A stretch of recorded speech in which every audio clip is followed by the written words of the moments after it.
you have to really like pause and become aware of like what the situation is that's currently happening and say, okay, like this isn't my only choice. How can I create a different choice? Like what would that look like?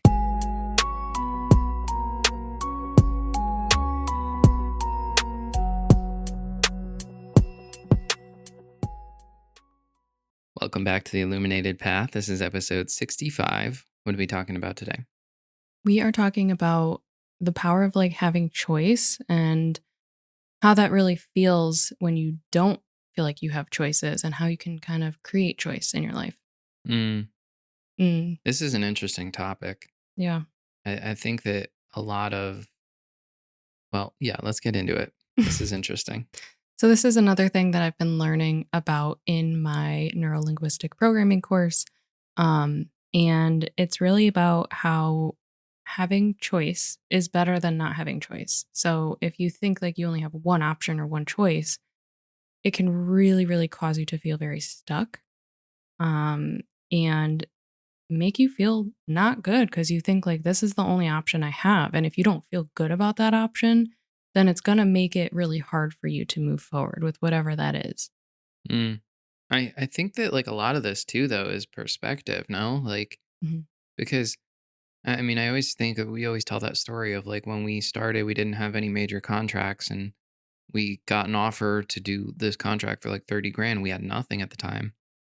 We very well could have been like, oh, well, we have no choice. This is our only choice. Right. Like this is our only option because we didn't have any other options. Right. So it's about like realizing and recognizing there are always choices. A lot of times people get stuck in this with like jobs, because they feel like they have to stay where they're at and they don't have choices, even if they're miserable and they don't like what they're going through right now or what they're doing.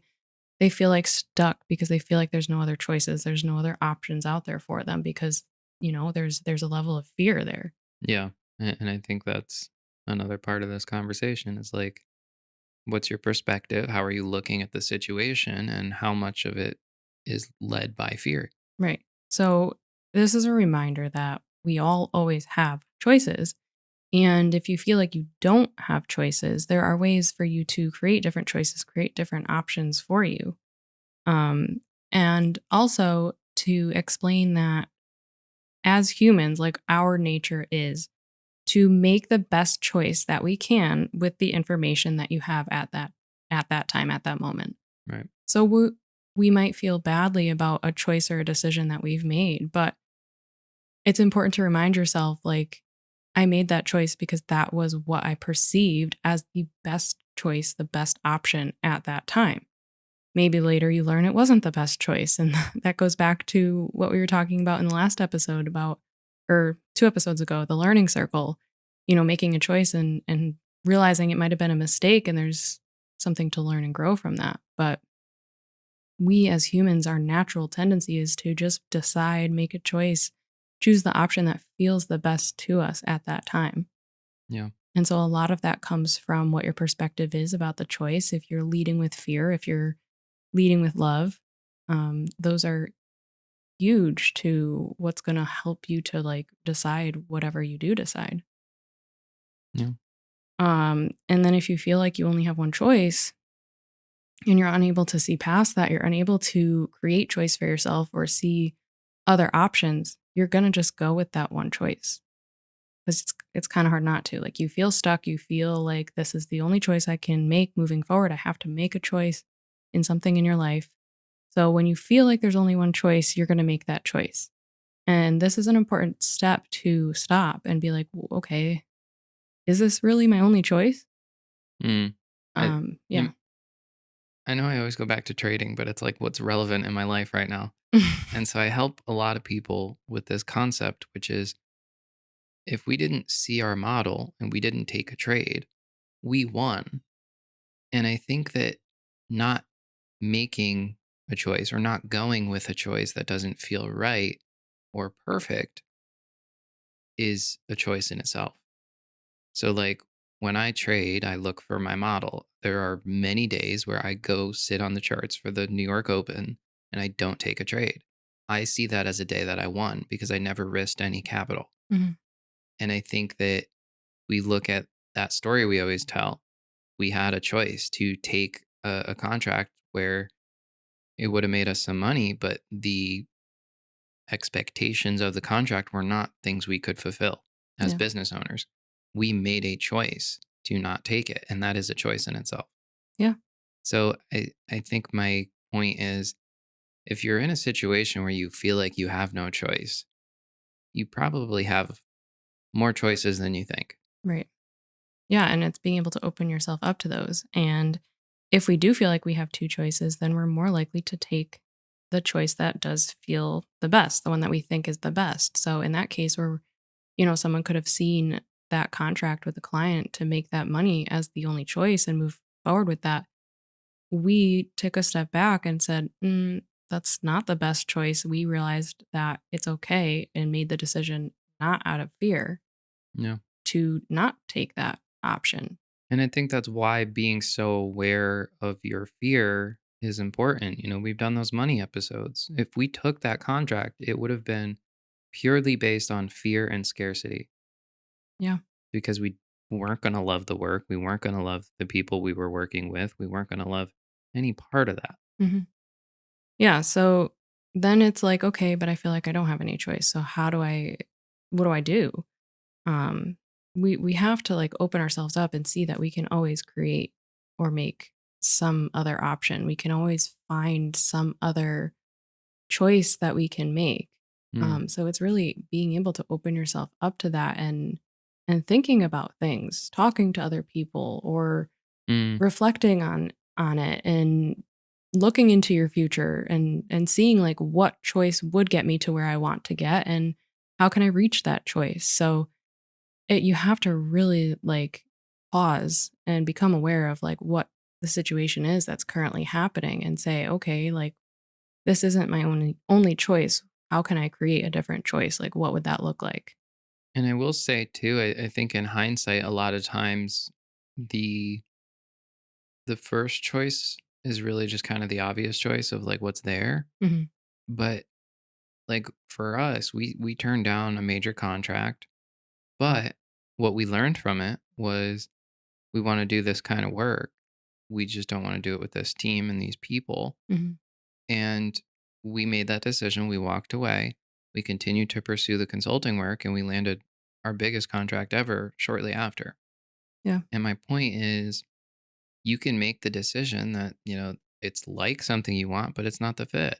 hmm And so I think in hindsight, it's very obvious to look back and say, or easy to look back and say, well, it was close, but I just wanted something a little bit different. hmm I think in the moment, it doesn't feel like that. It feels like this is my choice and that's it. Yeah. Like this is my only option. Right. So you can always create more options. Right. And when you're in that fear mode and you feel stuck and you feel like this is my only option and you're unable to create new choices, create a new path for you, that is when we are oftentimes in fear mode and also really focusing on the problem rather than able to open ourselves up to more like solution based thinking. Mm, So that's again like why it's so important to really take that step back and be like, okay, what is like the fear here and what can I actually do? Because if you keep leading in that fear mode, you're in fight or flight, it's really hard to like even brainstorm new ideas because your brain is literally in a state of survival. It doesn't it's not the time to be creative and come up with new opportunities. So you have to be really aware of what thoughts you're having and like how that's affecting your ability to move forward and see things differently.